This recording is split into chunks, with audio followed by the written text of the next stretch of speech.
Oi, gente, Roberto Vilubíscaro aqui. Only Mine é um filme relativamente curto sobre violência contra a mulher que é dedicado a uma moça, né, baseado numa história. Eu fui atrás dessa história e o filme não conta nem a missa metade, tá? Ao final eu vou contar a história dela, é muito mais pungente do que a do filme, vocês vão talvez se surpreender.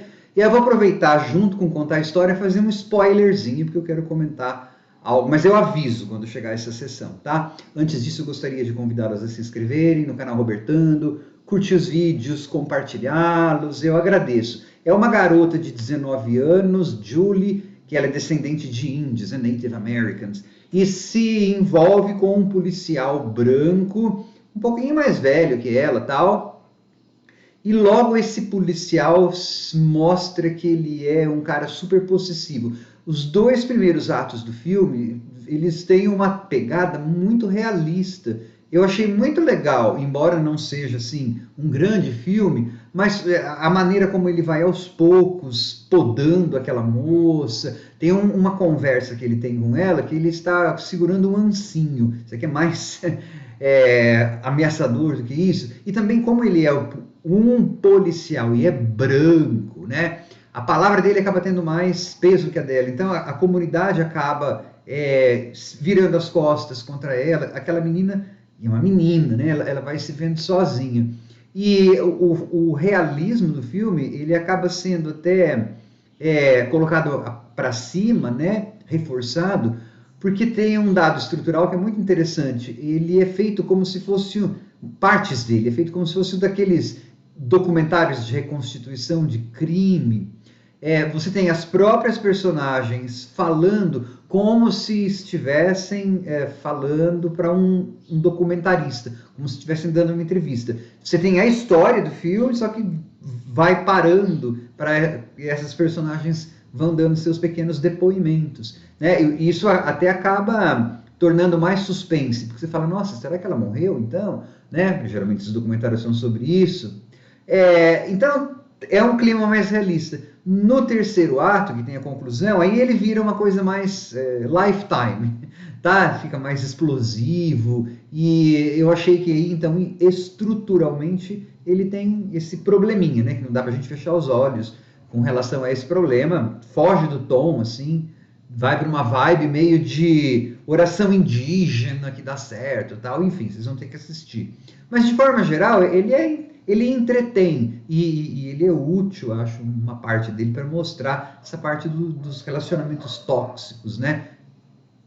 Então, achei bacana. Agora eu vou começar a parte de spoilers, né? Que eu vou falar da moça e vou falar da... Assim, agora que eu já estou no território de spoilers, aquela hora em que a mãe, ela evoca uma oração indígena, um conto, na verdade, indígena que a mãe usou, e depois ela meio que renasce daquele lugar onde ela estava e vai para vingar, né? É legal como filme? Claro que é legal como filme de Lifetime, mas acaba não combinando com a pegada, né, com a abordagem mais realista que eles tentaram dar nos dois primeiros atos. É isso que eu quis dizer com problemas estruturais. Aqui é um canal de crítica, né? Então, você gostou? Gostei, mas estruturalmente ele é um filme mal feitinho, né? Ele tentou criar regras, mas ele não se ateve a seguir as regras que ele próprio criou. Isso é um defeito de roteiro. E a história da moça? A história da moça, ela se chamava Laura Cusseira, tá? Esse namorado dela não era policial. O namorado dela era... E a diferença de idade era menor. Ela tinha 19 anos, ele 22. Ele era super abusivo com ela. E ele deu 3 ou 4 tiros. Ela vivia no estado de Nebraska.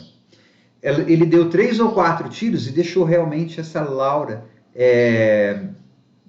num lugar lá, de área de floresta. Só que e ela ficou desacordada 4 dias, em temperaturas bem baixas, só de bermuda e camiseta e tal. Só que no 4º dia ele se arrependeu. Então ele mesmo levou a polícia lá, ele confessou e levou a polícia para o lugar onde o corpo dela ainda estava com vida. Tá? E esse cara que fez isso, ele não matou ela, né? Ele foi tentativa de assassinato, mas mesmo assim, ele pegou 55 anos de cadeia. Depois que a Laura foi achada, ela disse que levou meses para reaprender a andar, né? E aí com dificuldades. E um ano depois dessa situação de quase morte, ela morreu. Como? Em um acidente automobilístico. Ela estava acima da velocidade, o carro derrapou e ela faleceu. Então, ela viveu pouco tempo, um ano depois, e desse ano que ela viveu depois dessa tentativa, parte foi no hospital, reaprendendo a andar.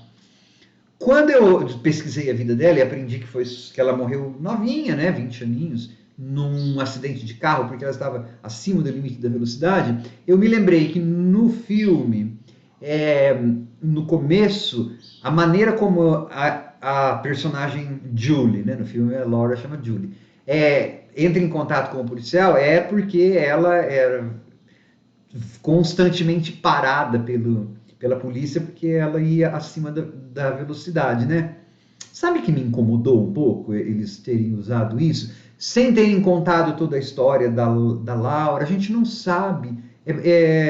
Então, sabe, não sei se estou ficando chato, velho, mas eu falei, nossa, é meio que roubar a história de alguém sem contar a história de alguém. Embora o filme tenha sido dedicado para ela, tá? Mas ao final a gente não conheceu quem é a Laura. O filme não contou a história dela.